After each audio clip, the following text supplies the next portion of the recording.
Okay, so today's screencast is going to be relatively brief. We're going to focus on a reform movement that we didn't get a chance to talk about in class. So we're going to focus on prison reform and then an offshoot of prison reform, which is asylums and asylum reform for the mentally ill. So some questions to kind of keep in mind. The first one, should prison punish the criminal or reform the criminal? That's the first thing to keep in mind. The second question you want to keep in mind is what causes criminality in the first place?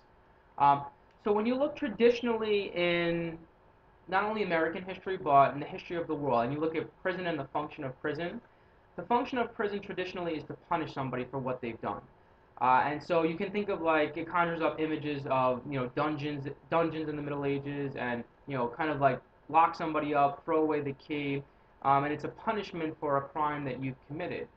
Now, during this time period, what you're going to see in America is a movement to change the nature of prison and to change it from a place where somebody's there to be punished to a place where they're there to kind of fix themselves and to reform themselves and to kind of fix their soul.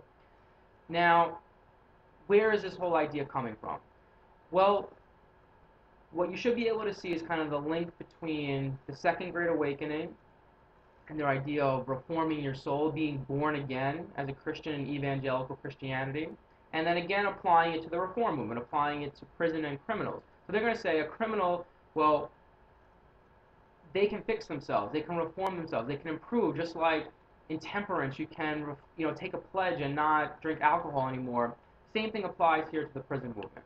Now, the other question here of what causes criminality in a person, that is interesting, and that really the answer to that is going to change over time in American history. So when you look early on, if you think about the Puritans and kind of Calvinist beliefs about sin and about crime, you look at this cute, innocent baby here.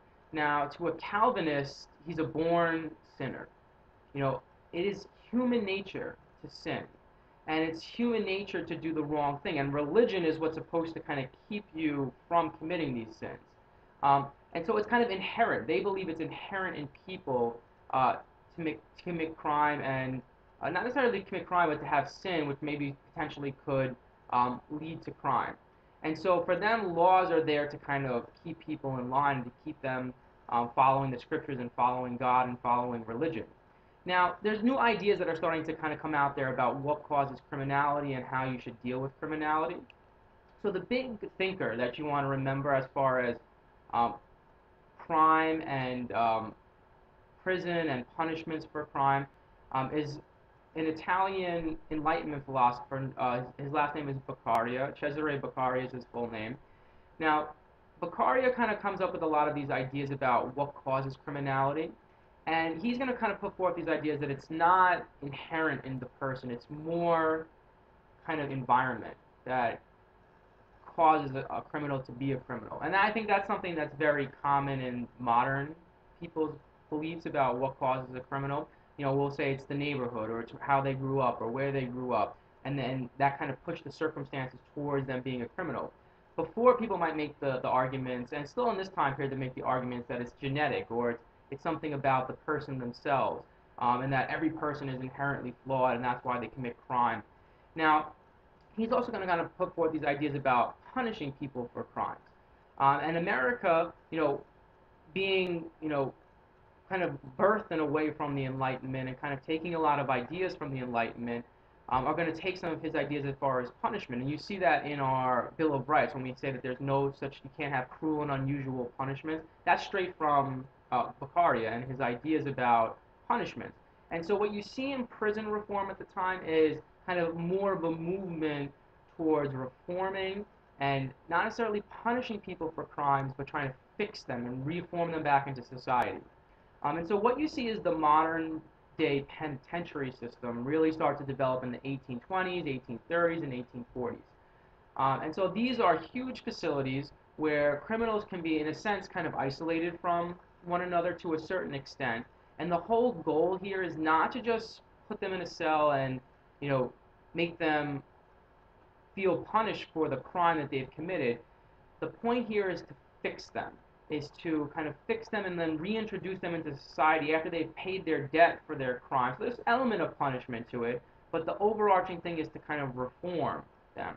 Now, you're living with this system in America today. We still have this whole idea that prison, the goal, yes, is to punish, but the goal mostly is to reform and fix the individual. And I find this kind of interesting because if you think about criminals today and how effective is this system. So in the 1820s, 30s, 40s, this is a pioneering system. It's new, and people are optimistic about it actually having a positive effect. If you look at America as far as basically compared to the world, and then also dealing with criminals and who commits crimes again after they've already committed a crime. This is called something called the recidivism rate in not only in America but in any prison system. And what this means is somebody who commits a crime once and they go to prison, how likely are they to return back to prison at another time in their life? Now, in America, the recidivism rate is about 67%, somewhere in that range. So you can kind of interpret that information however you want. To me, that's a very high rate, and it kind of shows major flaws in this system.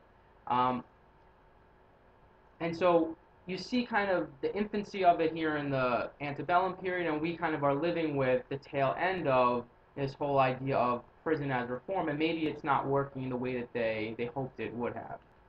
Now, the other element here is dealing with mentally ill people and how they're dealt with. So the pioneer here is a woman named Dorothea Dix, and what she comes up with is an idea to have asylums for them. So like separate institutions, mental asylums, separate institutions for these people, and they're going to kind of get some medical treatment and special care in these facilities.